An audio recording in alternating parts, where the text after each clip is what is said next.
Bueno, hermanos, vamos a arrancar. Acérquense.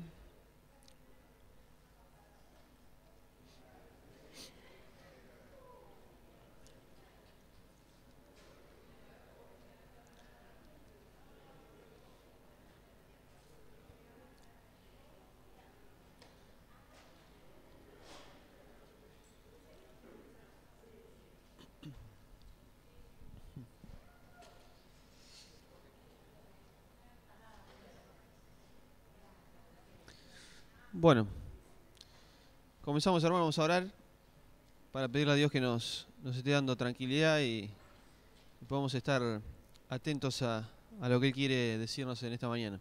Oramos. Te bendecimos, Señor, en esta mañana porque a pesar de este día especial, queremos venir ante tu presencia porque tú eres lo más importante para nosotros. Y, Señor, en este momento queremos aquietar nuestro espíritu, nuestro alma, para que tu voz pueda llegar a lo más profundo. Queremos entenderte, queremos conocerte y, Señor, necesitamos de la guía de tu Espíritu Santo.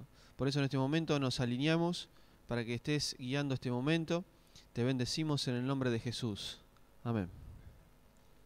Bien, estábamos estudiando el libro de Eclesiastés, en realidad el capítulo 11 solamente, pero en torno a lo que son las finanzas.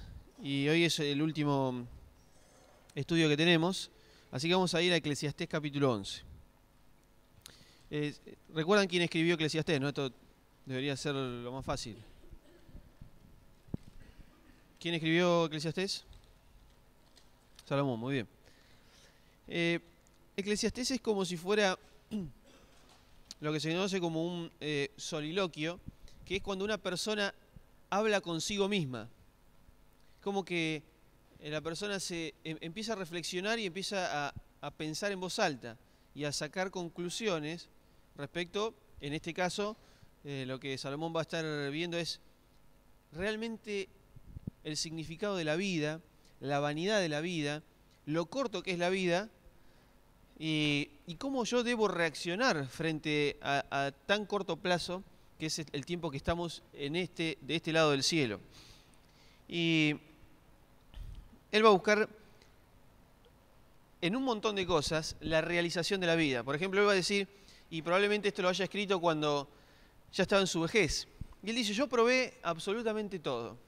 Nombrame cualquier cosa, yo lo probé. Yo probé la risa, probé el trabajo, probé el enriquecerme, probé el estar con miles de mujeres, porque él tuvo literalmente miles de mujeres. Él probó todos los placeres. Así todo, él termina ya sus últimos años de vida diciendo, no encuentro nada de todo esto que acabo de nombrar que pueda satisfacer de verdad mi alma. Sí puedo momentáneamente reírme, estar contento, satisfacer porque tengo por ahí riquezas materiales y no me falta nada, pero en sí no hay nada que pueda llenar ese vacío que solo Dios puede hacerlo. Ese es el objetivo de Salomón. La idea, Salomón va a hablar de trabajo, insisto, de placeres, de mujeres, de relaciones con las mujeres, va a hablar de un montón de cosas, va a hablar del dinero, de la generosidad, pero él no quiere enseñarnos sobre esas cosas. Y eso lo vamos a volver a repetir en toda la clase porque es lo importante para poder comprender el contexto de Eclesiastés. Salomón no quiere enseñar sobre trabajo, no quiere enseñar sobre finanzas. Lo que él está diciendo que a tan corto plazo en esta vida debemos tener ciertas actitudes frente, por ejemplo, a las finanzas, frente a pensar que los placeres nos pueden llenar cuando los placeres son momentáneos. ¿Me siguen? Si alguno me quiere preguntar o quiere acotar algo, me dice. Saben que no hay problema. Así que el propósito de Salomón es resaltar la vanidad de la vida terrenal frente al propósito de Dios para nosotros, no solo en esta tierra, sino después de esta tierra. ¿Me siguen? Entonces vamos a ver en este contexto algunas cosas interesantes que ya creo que ustedes empezaron a ver el domingo pasado. Y ustedes saben que este libro se leía en la fiesta anual de los tabernáculos. ¿Saben por qué se leía este libro, o se lee hasta el día de hoy? Creo, o algunos, no sé si todos. Pero en la fiesta de los tabernáculos de los judíos, ellos leen este libro. ¿Por qué piensan? Exacto, porque la fiesta de los tabernáculos que los judíos celebran, donde ellos se van a vivir, arman como unas pequeñas chocitas con hojas de palmeras y se van a vivir entre comillas, ¿no? Pasan mucho tiempo dentro de esas cabañas o tabernáculos para que ellos puedan acordarse que estuvieron en el desierto como nómades. Y también otro de los objetivos de esta fiesta es la transitoriedad de la vida.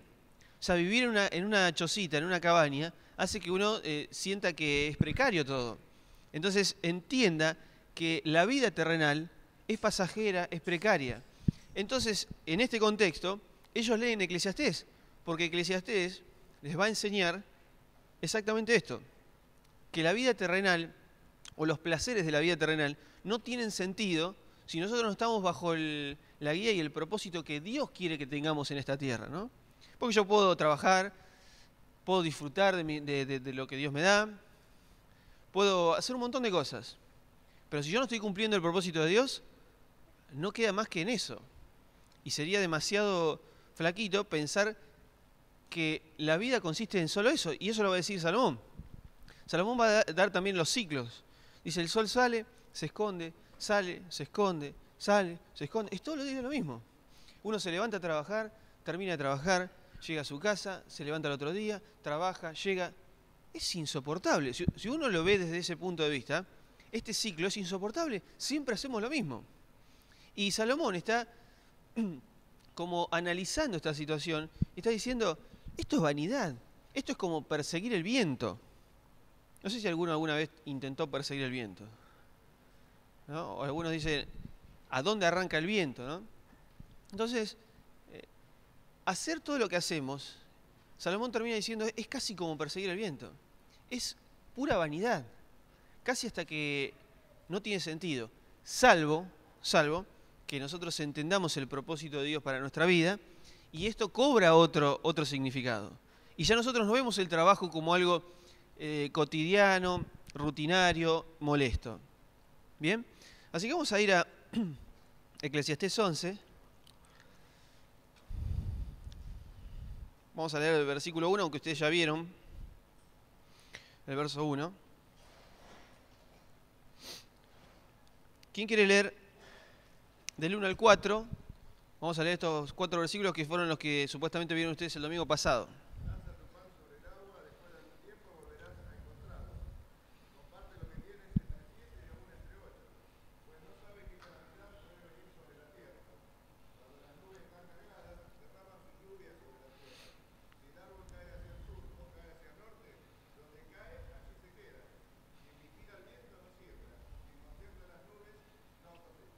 Bien. ¿Qué quiere decir Salomón cuando dice todo esto?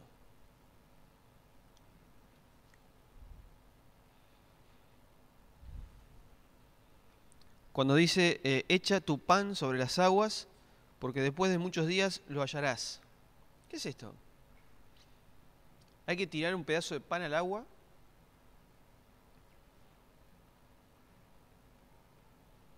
Supuestamente, para Claudia es hacer una inversión. ¿Qué más?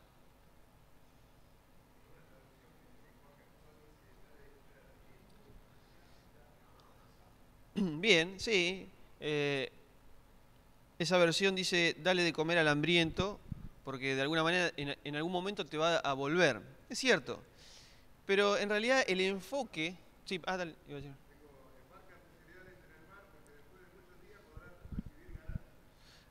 Fíjense la diferencia, ¿no? De una traducción a otra. Marca tus cereales en el mar, ¿por qué? Porque después de muchos días podrás recibir ganancia. Yo creo que esa traducción está un poco mejor en el sentido que Eclesiastés 11 está enfocado a la cuestión monetaria de las inversiones. Vuelvo a repetir, y lo voy a repetir las veces que sea necesario, no quiere enseñarnos Salomón cómo manejar el dinero. no está haciendo un curso de finanzas, solamente está hablando, insisto, de lo corto que es la vida, entonces cómo debemos actuar frente a las finanzas. Y lo que leía Carlos es un poco más cerca de lo que Salomón quiere decir, porque Salomón estaba diciendo, cuando dice pan, está hablando del trigo, la semilla del trigo. O sea, tu sustento, lo poco, lo mucho que puedas tener, lo que tengas ahorrado o no, dalo, tíralo, aún al agua. ¿Quién puede sembrar una semilla en el agua? ¿A quién se le puede ocurrir de tirar una semilla en el agua? A nadie. Pero Salomón está diciendo, da generosamente, invertí generosamente, aunque sea en el agua, que no te alcancen los lugares donde invertir, porque por más que sea agua, Dios puede hacer salir del agua también los frutos. Y el verso 2 dice, reparte porción a 7 y aún a 8, porque no sabes el mal que vendrá sobre la tierra. ¿Por qué está diciendo esto?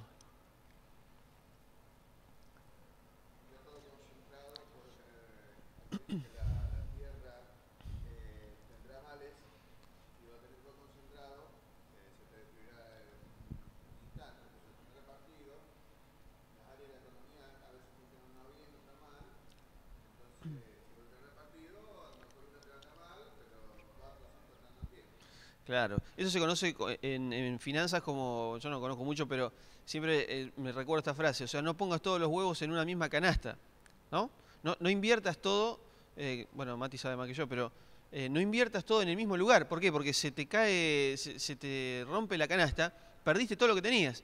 Ahora, si diversificás tus ingresos, por ahí te puede ir mal en un lugar, pero estás resguardado en otro. Miren lo que dice... Sí. Exacto, sí.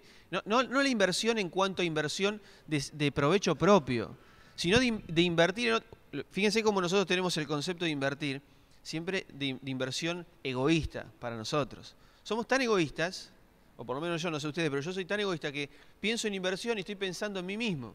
Estoy pensando en dónde puedo poner más dinero para yo tener más dinero. Y acá Salomón está diciendo, no, tenés que darlo más. No pienses en invertir para vos mismo. Invertí para otros. Y mirá esta ley, está en Génesis 32, del 7 al 8. Busquen rápido, porque esto ya lo vimos supuestamente. Pero hacemos un repaso. Génesis 32, 7 y 8.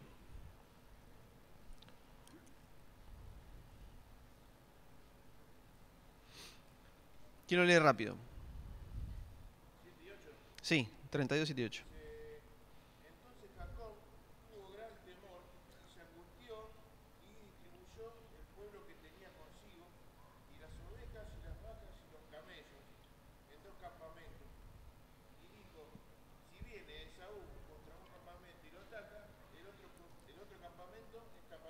Ahí está. Esta es la ley que decíamos recién.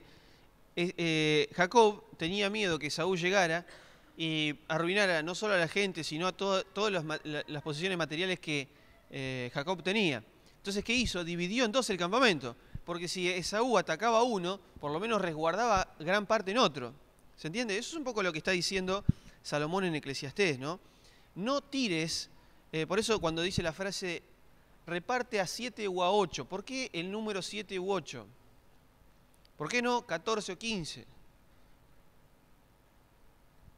Cada vez que aparece en la Biblia un número siguiente a otro, ¿recuerdan este lo van a recordar fácil, el versículo que dice, donde estén 2 o 3 reunidos en mi nombre, allí yo estoy con ustedes? Dios no está diciendo que Él va a estar solo cuando haya 2 o 3. Así son 4, el Señor se retira, no.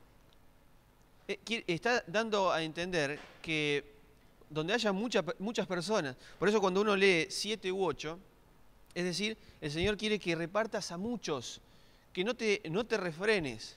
¿Cuánto tengo que perdonar? 7 veces. Y el Señor le dice 70 veces 7. O sea, como no hay límite para eso. Entonces tenés que repartir generosamente. Verso 3, rápido. Si las nubes están llenas de lluvia, se vaciarán sobre la tierra.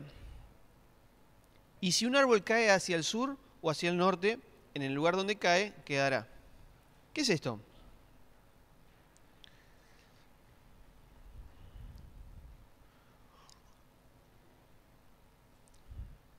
Recuerden que estamos hablando de dar generosamente, de invertir generosamente.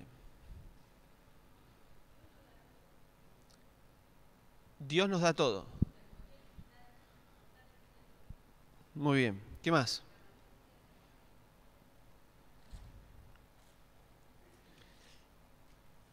También lo que Salomón está queriendo decir es que Dios es el que produce la lluvia. Dios es el que la hace caer. Y el árbol puede caer hacia el sur o puede caer hacia el norte. O sea, nosotros no podemos manejar las condiciones climáticas. Yo no puedo decir, no voy a tirar acá porque probablemente mañana llueva y si llega a llover se me va a inundar y se va a perder todo. Porque también hay un árbol que puede caer encima de eso. Porque dice, el árbol puede caer hacia el sur o puede caer hacia el norte. Vos no lo manejás, yo no lo manejo. No manejo la lluvia, yo no sé cuándo va a llover. Por ahí puedo tratar de adivinar por medio del informativo que me dice mañana calculamos que va a llover. Pero como vos no podés manejar esa situación, tenés que invertir. Dios es el que se encarga. Miren lo que sigue diciendo el verso 4. Claro, el que considera el viento no sembrará nunca. Y el que mira las nubes no segará. Claro, el que se pone a especular, ¿será momento? ¿Qué hago? ¿Lo doy ahora? ¿Doy más adelante? Y ahora vamos a ver que habla de la juventud y la vejez. ¿Lo hago ahora? Pero si mañana llueve... No, pero... ¿Y si se llega a levantar viento y yo estoy sembrando, tirando las semillas, por ahí el viento me la lleva y no tiene sentido? Entonces nos resguardamos, lo dejamos para mañana y seguimos resguardando y sigue pasando el tiempo y seguimos siendo amarretes y avaros. Es decir, seguimos sin invertir en generosidad en otros. Verso 5, y ahora sí entramos a lo nuestro. Así como no sabes cuál es la senda del Espíritu, ni cómo crecen los huesos en el vientre de la que está encinta, así ignoras la obra de Dios, el cual hace todas las cosas. ¿Qué quiere decir esto?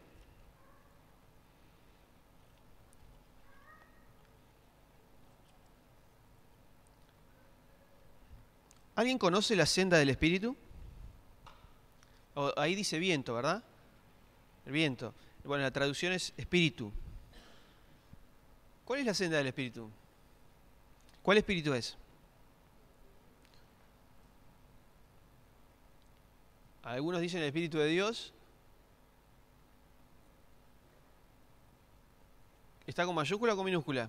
Bueno, vientos no hace mucha referencia al Espíritu, pero yo tengo Espíritu acá y es con minúscula. Es el Espíritu del hombre. ¿Alguno conoce el Espíritu del hombre? Porque después sigue diciendo, ni cómo crecen los huesos en el vientre de la que está embarazada. ¿Alguien sabe cómo crecen los huesos? ¿Alguien sabe de dónde se produce la sangre en el cuerpo humano? En la médula ósea, ¿no? Entonces, en los huesos se genera la sangre. ¿Cómo crecen los huesos? Nadie sabe. Los científicos no saben, o sea, el porqué del crecimiento. Uno sí analiza y va creciendo, obviamente. Y si no sabemos eso, menos sabemos en qué momento Dios le da el espíritu y el alma al ser humano. ¿En qué momento? ¿En qué momento Dios le dice, sos un alma viviente? Es decir, aparte del cuerpo, tenés la parte inanimada que es el espíritu y el alma. ¿En qué momento? En el momento que es concebido. Suponemos que es en el momento que es concebido, pero la Biblia no nos habla en qué lugar o en qué momento instantáneo es que Dios coloca el espíritu. Esto lo está diciendo Salomón. Si no sabes eso, si no sabes en qué momento específico el Señor coloca el espíritu y el alma en una persona, si no sabes cómo crecen los huesos, ¿por qué te haces el que sabes todas las cosas? ¿Por qué te haces el que, no, mañana va a llover, así que no es bueno que yo siembre? No, mañana va a haber mucho viento y es imposible, porque el que sabe soy yo. Eso hacía Pedro. Pedro sabía de pesca, Jesús no sabía nada. Pero Jesús le dice, tirá la red y salen los peces. Porque el que maneja los peces era el Señor Jesús, que le estaba diciendo tirar la red. Pedro suponía que sabía, y de verdad sabía. Pero cuando Dios quiere hacer algo, lo hace, punto. Por más que estuve toda la noche pescando y a la noche se pesca, ya sale el sol y los peces no salen. Pero dice, vos estás hablando con el que hace salir los peces. Entonces el Señor está diciendo, vos estás especulando con las condiciones climáticas que manejo yo. Tenés que invertir. Sigue diciendo, por la mañana siembra tu semilla y a la tarde no dejes reposar tu mano, porque no sabes qué es lo mejor, si esto o aquello, o si ambas cosas serán igualmente buenas. Insisto, vuelvo y lo sigue insistiendo Salomón, no especules más, tenés que ser generoso, tenés que dar, pero no porque el Señor necesita que demos, no es porque Dios está esperando que demos, porque es una actitud de agradecimiento y de comprender que esta vida terrenal es corta y no la podemos pasar toda la vida que tenemos acá ahorrando y yo le quiero dejar algo a mis hijos, entonces voy a trabajar y mi esposa va a trabajar y vamos a dejar a nuestros hijos cuidando con cualquiera, porque hay que trabajar. Y hay que trabajar y hay que dejarle el futuro a nuestros hijos. ¿Qué le vamos a dejar a nuestros hijos? No voy a ser tan desalmado de no dejarle nada a mis hijos o dejarle solo deudas. No, yo quiero dejarle algo importante.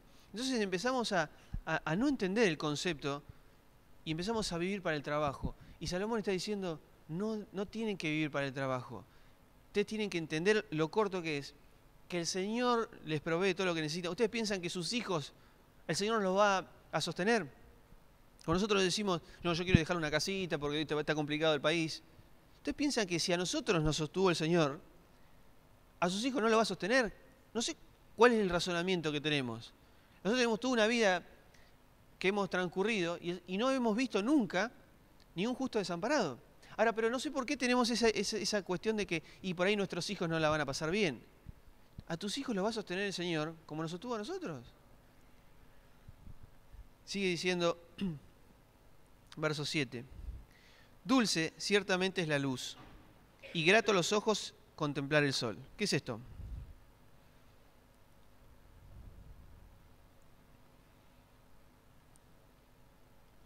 ¿Qué es? Dulce ciertamente es la luz.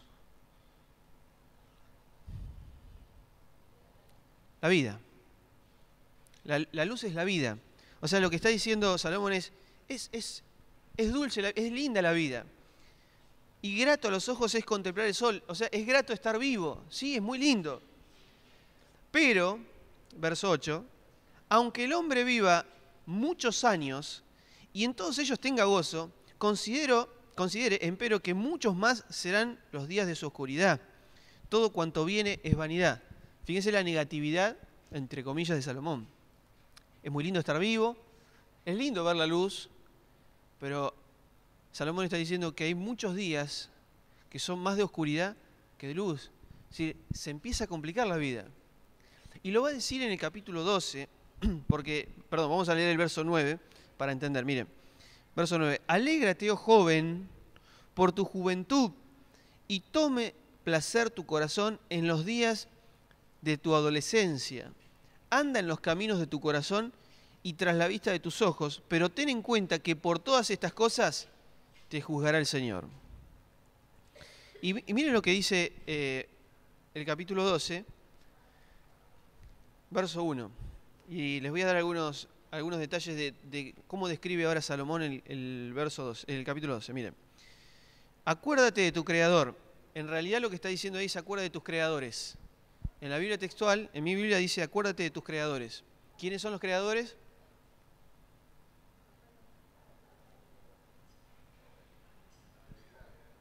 La Trinidad, sí. O sea, es verdad, el papá y la mamá también, ¿no? Son las personas que Dios ha usado para traernos a la vida. Pero cuando está hablando de creador en plural, está hablando de la Trinidad de Dios.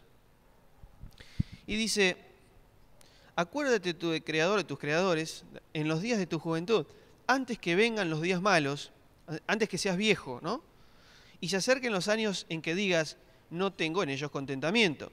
Antes que se oscurezcan el sol y la luz, y la luna y las estrellas.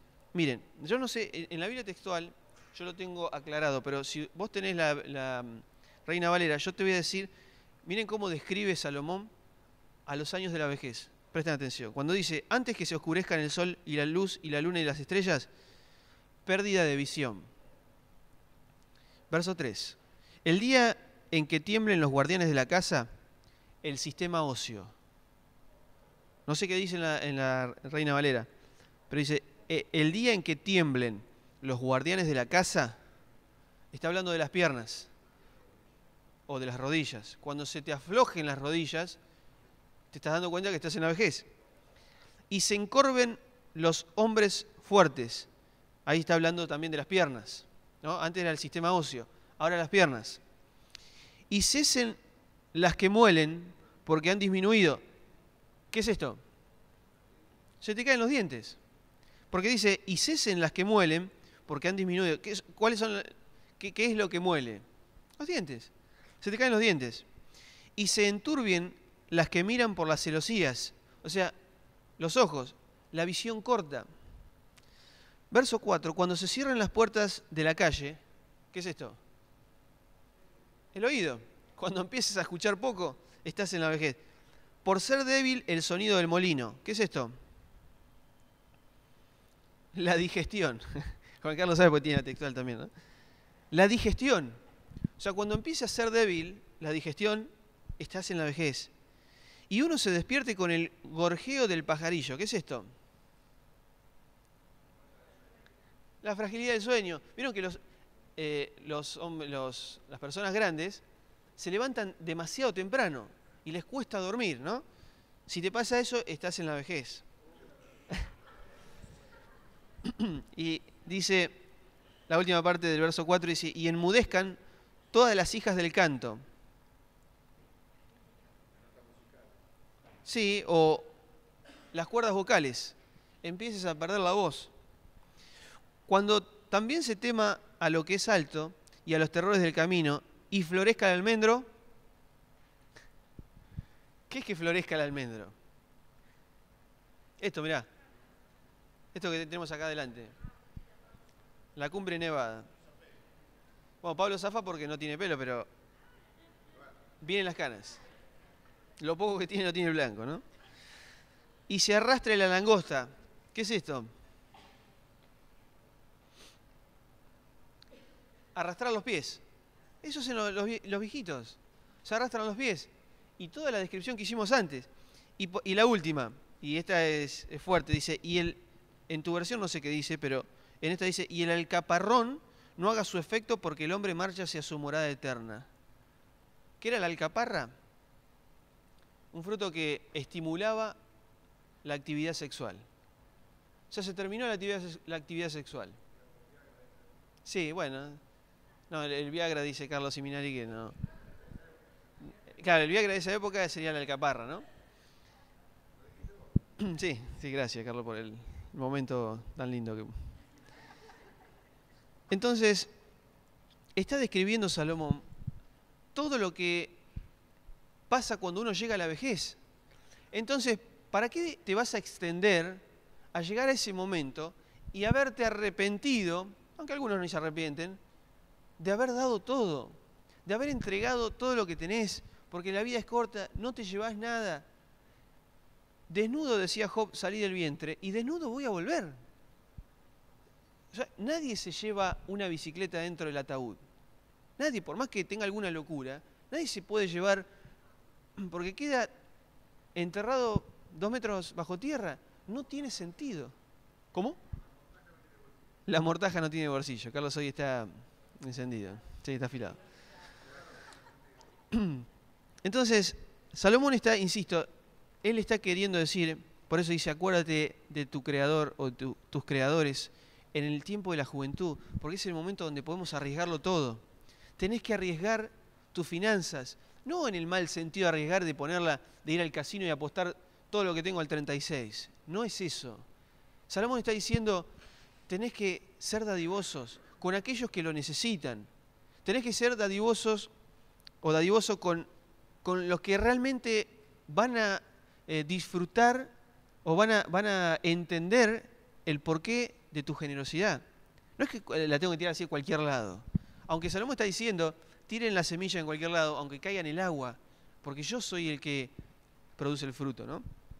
Entonces, en este contexto, me gustaría que analicemos las cuestiones que tienen que ver con el dinero. Vamos a leer Eclesiastés 6 para poder comprender esto.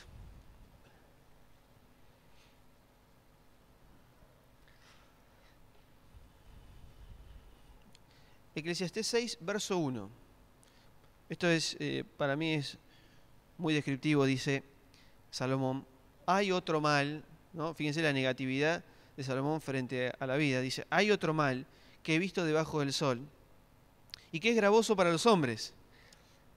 El del hombre a quien Dios le ha dado riquezas, tesoros y honores, de modo que nada le falta de todo lo que su alma desea. Pero Dios es el único que le permite disfrutarlo. Es más, dice, Dios no permite que este lo disfrute, sino que lo disfrutan los extraños. Esto es vanidad y un mal doloroso.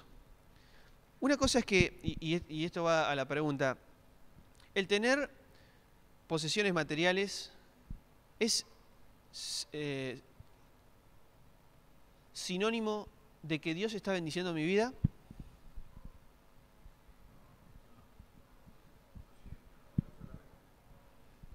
No solamente. ¿Por qué? ¿Está bien tener mucho dinero? ¿Está mal tener mucho dinero? Teniendo en cuenta, por ejemplo, que el Señor dijo que es imposible que un rico entre al reino de los cielos.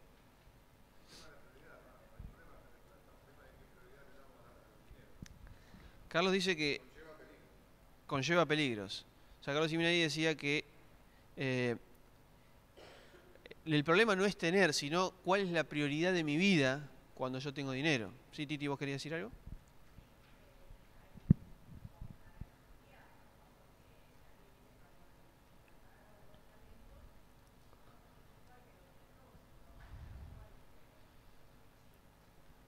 Claro. Titi nombra a la parábola de los talentos, donde Dios le dio a uno 10, a otro 5 y a otro 1. Los dos primeros, el de 10 y el de 5, arriesgaron todo, hicieron lo de Salomón. Ellos lo arriesgaron, no importa si, porque ellos entendían que el que produce el crecimiento es el Señor. Por eso cuando Salomón analiza las inversiones o las finanzas, está hablando de la siembra, porque la siembra no depende del que siembra, ¿me explico? O sea, la siembra siempre está dependiendo de un factor que no puedo manejar, que es Dios, que maneja el clima, maneja los vientos, las tempestades. ¿Él es el que hace crecer o no? Es el que produce el crecimiento. Entonces está diciendo, lo que vos tenés, que yo te di, dice Dios, cuando vos lo das, arriesgándolo en el buen sentido, todo, como la parábola de los talentos, yo soy el que hace crecer. Y al que tiene 10 le doy 10 más, y al que tiene 5 le doy 5 más, porque arriesgó todo. Pero el que tenía 1, guardó ese que tenía, y ni siquiera lo puso en el banco para tener intereses. O sea, ¿saben por qué? ¿Recuerdan qué dijo el que no invirtió nada? O sea, tenía uno solo y lo enterró. ¿Qué dijo? ¿Por qué no lo invirtió? Bueno, pero ¿qué dice? Tenía miedo. Tuve miedo, dice. ¿Miedo a qué? A arriesgarlo todo. Y eso es lo que nos invita Salomón, a arriesgarlo todo. Pero no vaya a hacer cosa que no tenga que dejarle a mis hijos. ¿No estás entendiendo el concepto? ¿Me siguen? O sea, el Señor está queriendo que nosotros entendamos el porqué. Por eso, si bien la pregunta de el tener posesiones es sinónimo de la bendición de Dios, de ninguna manera. Puede que Dios nos esté bendiciendo con el dinero, y escuchen esta frase, puede ser que Dios nos esté maldiciendo con el dinero. Porque nosotros a veces trabajamos tanto y tenemos tanto deseo de tener cuestiones materiales, que el Señor dice, es lo único que vas a tener. Porque estás buscando eso. Estás buscando eso, ahí lo tenés. Es lo único que tenés. Porque estás viviendo para eso. Es tu Dios. Y si es tu Dios, se transforma en una maldición. Porque estás desviándote del propósito. Ahora, si ustedes me dijeron que no está mal tener dinero, y esta es la pregunta que vamos a contestar en estos minutitos que nos quedan. ¿Por qué Dios permite que algunos tengan más y algunos tengan menos? O sea, los que tienen menos no lo vamos a tocar porque el que llega con lo justo, no tiene un solo talento, no podemos decirle que invierta 10 porque tiene uno solo. Pero ¿por qué Dios permite que mucha gente o que algunos tengan más posesiones? Si tener dinero no está mal, si tener mucho dinero no está mal, según lo que me dijeron ustedes, o sea, ¿cuál es la razón de por qué Dios quiere que tengamos mucho dinero? Porque nosotros podemos leer, insisto, Eclesiastés y ver, sacar algunos principios de finanzas, podemos hacer algún curso de finanzas, ya sea el cristiano como el no cristiano, puede aplicar ciertas leyes de la finanza y le puede ir bien, como también le puede ir mal, pero le puede ir bien. Ahora la pregunta es, si a un cristiano le va bien, ¿por qué Dios quiere que a ese cristiano le vaya bien? ¿Para qué Dios le da el dinero?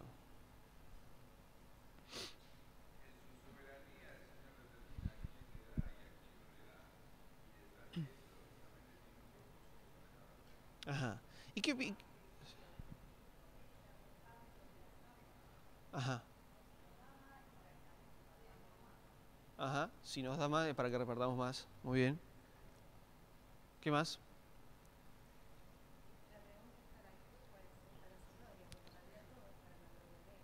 Gaby dice que es...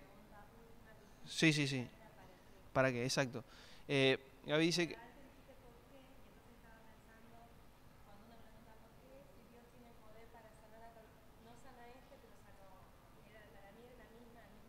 Claro. El propósito, claro. O sea, a veces el por qué es muy difícil, dice Gaby, el por qué Dios hace tal cosa, sana a uno, a otro no, le da más, menos. Eso es más difícil de contestar, porque tiene que ver con algo más puntual. Pero ¿para qué Dios nos da las riquezas? Por ahí es más fácil, o Gaby decía, para la gloria del Señor, porque todo lo que tenemos es para la gloria del Señor. ¿Alguien más? ¿Alguna cosa práctica, puntual? Decir, no, yo creo que el Señor a veces da para que nosotros hagamos tal cosa. Porque esa es la clave. Porque yo, a ver, estoy analizando y digo, bueno, estamos estudiando las finanzas. Yo, la verdad, tengo un sueldo, llego bien a fin de mes, no me falta nada, tampoco me sobra. Entonces, esto para mí no es. Y ahora yo tengo un buen sueldo, gano, vamos a poner un número cualquiera, 30.000 pesos por mes, por decir algo. Y yo con 15, 20 vivo bien y me va sobrando. ¿Qué hago con ese dinero? ¿Por qué Dios permite que yo tenga X monto, 10.000 pesos más por mes? Sí, Mito dice que de acuerdo también a cómo nosotros administremos el dinero, va a ser, si va a ser ventajoso o no, ese sobrante.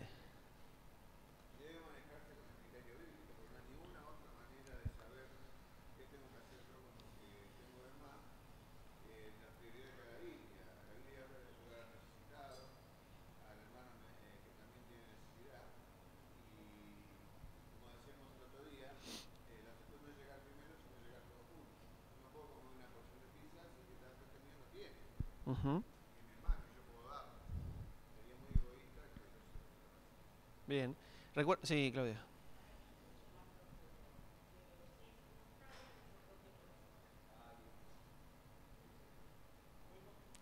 Claudia dice que es más profundo, o sea, es mostrar nuestro propio corazón, o sea, mostrar... Ah, que nosotros conozcamos nuestro propio corazón.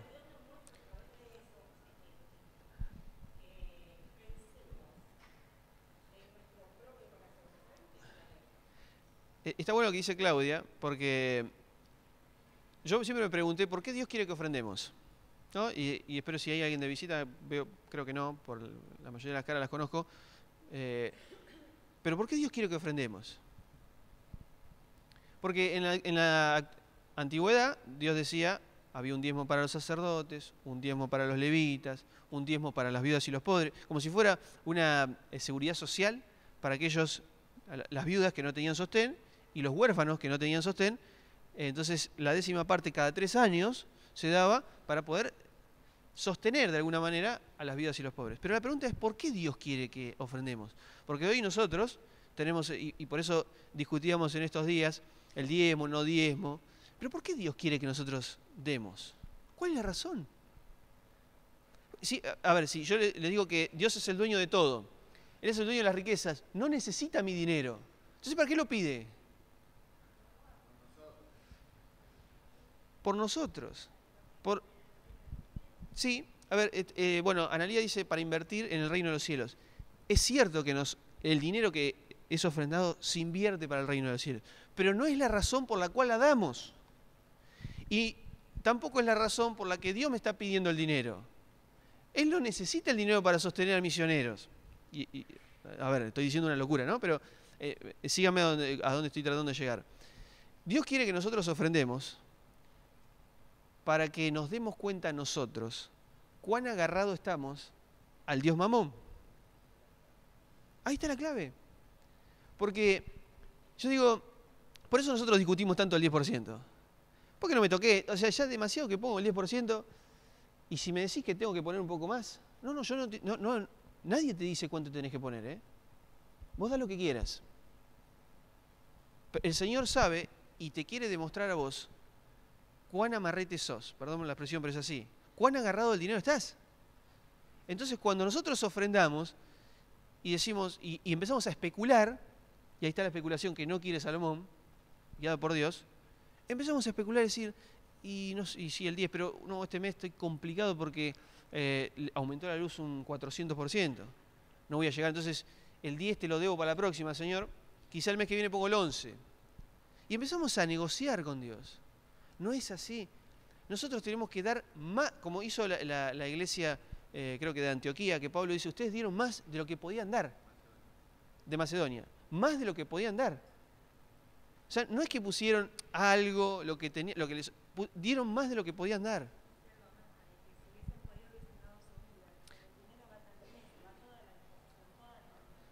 Exacto. Gaby dice algo importantísimo, porque aparte de ese ejemplo, Pablo también les dice, y yo sé que ustedes, si hubiesen podido dar su vida, la daban también. Porque no es una cuestión de dinero, porque a veces el dinero es más fácil de dar que cualquier otra cosa. Pero ellos dicen, estaban dispuestos a dar la vida. ¿Sí, Juan? Exacto. No ve la cantidad, por eso la viuda. ¿Recuerdan la viuda? ¿Dio el 10% la viuda? No. Dio todo lo que tenía. ¿Cómo hizo para comprar la comida que necesitaba? No tenía más nada. Y yo la hubiese visto a la viuda y le hubiese dicho, no seas tan arrojada. O sea, vos tenés que tener fe, pero tampoco la pavada. O sea, tenés que usar la razón también. ¿Cómo vas a comprar el arroz que vas a comer mañana? ¿Te das cuenta que sos una desbocada por el Señor? Tampoco tan fanática vas a ser. ¿Podés quedarte con un poquito? Sí.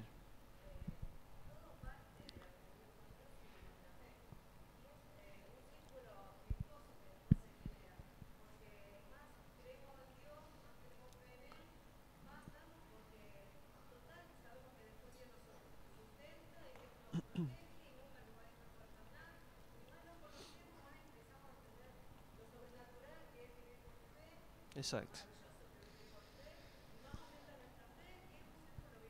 Exacto. Exacto. Nosotros debemos llegar hasta ese punto. Salomón, guiado por Dios, está queriendo que lleguemos a ese punto. A ese punto donde digamos, yo no necesito tener que ahorrar. A ver, no estoy diciendo que yo he ahorrado. Hay que ahorrar, sí hay que ahorrar. Pero hay que entender, por eso yo preguntaba, ¿por qué Dios me da un poco más? ¿Por qué Dios te da un poco más de dinero? Porque si, bueno, sí, ahorré y tengo más dinero. ¿Para qué lo querés? No, y bueno, porque, qué sé yo, por las dudas, que pase algo.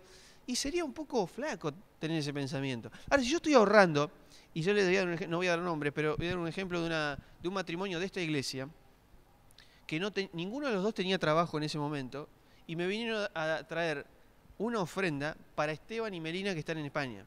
O sea, está bien, no era, a ver, no trajeron 5.000 pesos, pero fue una ofrenda que ellos dieron y no tenían trabajo ninguno de los dos. O sea, y eso es llegar al punto de decir, yo sé que Dios me sostiene. ¿Por qué estoy tan agarrado al dinero? Entonces, si Dios me da un poco más, y fíjense a estas personas, no le había dado mucho el Señor, porque no tenían trabajo ninguno de los dos, así todos daban. Así que si vos tenés más, si el Señor te permite progresar, por eso después en 2 Corintios 9, cuando Pablo está diciendo, cada uno de lo que propuso en su corazón, de lo que haya prosperado, porque algunos prosperan un poco más, otros un poco menos, de acuerdo a la soberanía del Señor, como decía Néstor. Ahora, si el Señor en su soberanía te permitió prosperar, ¿por qué seguís siendo tan amarrete? ¿Por qué seguís tan agarrado al dinero? Si no te sirve de nada el dinero. Ya te lo dice Salomón, que estaba en su vejez, arrastrando los pies, no escuchaba nada, no veía nada, llegaba a esta condición y él decía, me arrepiento de no haber sido tan generoso antes. Me arrepiento de no haber... Sí.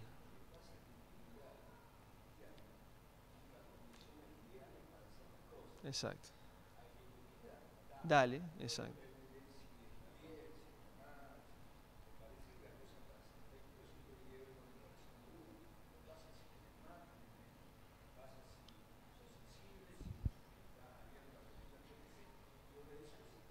Exacto.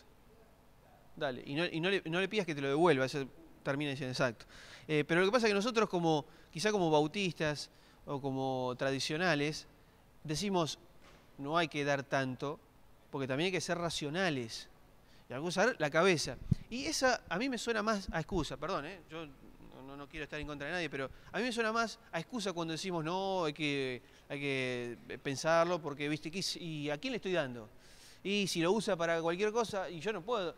El Señor no te dice, a ver, tampoco dice que no usemos la cabeza, pero dice que arriesguemos, arriesga todo. Por eso cuando nosotros estamos analizando esta cuestión de dar al Señor, y que también hablamos de a dónde, ¿por qué damos a la iglesia? ¿Por qué traemos, los domingos es el día que juntamos el dinero? Porque de alguna manera es un orden. Porque yo puedo, ¿qué hago con el dinero que quiero dar? ¿A quién se lo doy? ¿Qué sé yo? ¿Cómo hacían los apóstoles en los primeros tiempos? Cuando había gente que daba sus casas para cubrir la necesidad. No daba lo que les sobraba, daba sus casas. Aunque probablemente ellos tenían 2 o 3 propiedades, daban sus casas. Y ellos lo llevaban a los pies de los apóstoles y ellos después lo repartían como una cuestión de orden. ¿Sí, Juan?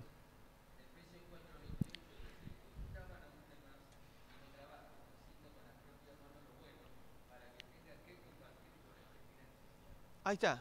Esa es la razón. ¿Por qué Dios te da más? Para que tengas que compartir con aquel que tiene necesidad. Pero no enfoquemos solo la necesidad a los pobres, al que, como decía el pastor, no tiene una pizza. Porque hay otras necesidades. Por ejemplo, misioneros que están en lugares donde no pueden trabajar. Y ese era el porqué del diezmo en la antigüedad a los levitas. Porque el levita no trabajaba, no sembraba, no tenía terreno y demás, entonces había gente que lo tenía que sostener. Si ellos no podían, se dedicaban al templo. Los misioneros, los pastores, la gente que se dedica exclusivamente a servir a Dios y no se dedica a trabajar, usted me entiende, ¿no? Para ganar dinero, alguien lo tiene que sostener. Entonces nosotros usamos ese dinero ofrendado para sostener a esas personas. Y nosotros debemos ser generosos en ese sentido también. El que padece necesidad, no solo el que no tiene algo para comer, sino también aquel que está en lugares donde no puede trabajar y necesita el sostén para vivir. Necesita el sostén para vivir en el sentido de estar sirviendo al Señor.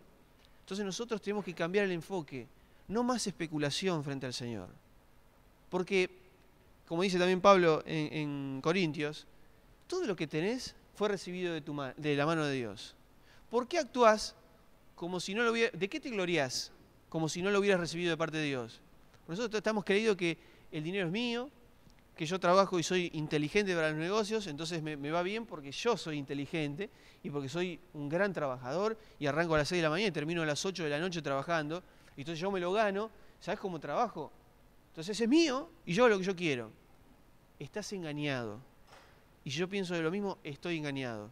El Señor dice, yo te doy la facultad de trabajar, yo te doy esos negocios que vos cerraste, los cerraste porque yo se los mandé. Yo te mandé los negocios.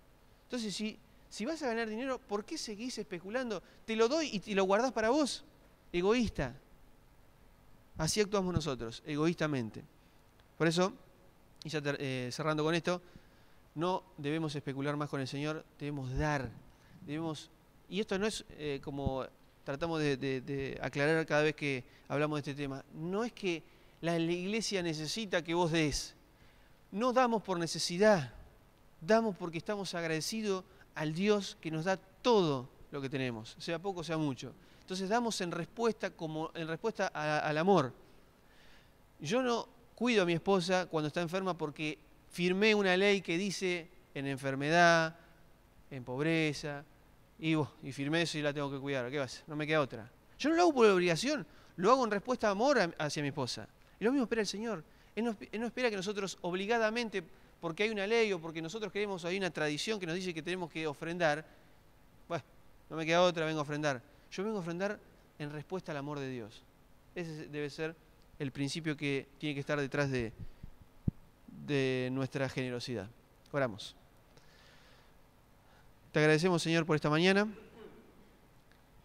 porque estas cuestiones del dinero a veces tocan lo más profundo de nuestro egoísmo. Y nos cuesta dar porque no comprendemos que lo que tenemos lo hemos recibido de tu mano. Señor, ayúdanos a cambiar ese enfoque, a vivir estos últimos tiempos, porque realmente estamos en los últimos tiempos, a lo que decía Salomón, a tirar la semilla, si es necesario, en el agua, a no esperar que los vientos sean los ideales, a no esperar que la lluvia se tarde para poder sembrar. Queremos sembrar a tiempo y a destiempo, porque tú eres el que puede producir el fruto aunque llueva, aunque haya vientos, aunque caiga en el agua. Tú eres el que produce el fruto. Así como lo dijo Pablo, en otra situación también, Apolo regó, Pablo plantó, pero el crecimiento siempre lo da el Señor. Y Señor, nosotros queremos tener una vida generosa, que esté atento a los demás, que esté pensando en aquellos que están en lugares donde no pueden trabajar para ser sostenidos. Señor, yo sé que esta iglesia es muy generosa, pero queremos dar un poco más. Queremos subir un escalón, no porque necesitemos más dinero, porque a veces el dinero nos sobra, pero queremos dar en respuesta a tu amor, porque nos has dado todo y nos has dado a tu Hijo. ¿Cómo no vamos a dar todo lo que tenemos? Inclusive nuestra propia vida, inclusive el dinero, que es quizá lo último que podríamos dar. Señor, necesitamos que nos abras el entendimiento, que tu Espíritu nos guíe y guíe a nuestro espíritu a comprender esta verdad. Gracias, Señor, por este tiempo. Te bendecimos y acompáñanos en este culto para exaltarte y escuchar tu palabra. En el nombre de Jesús, amén.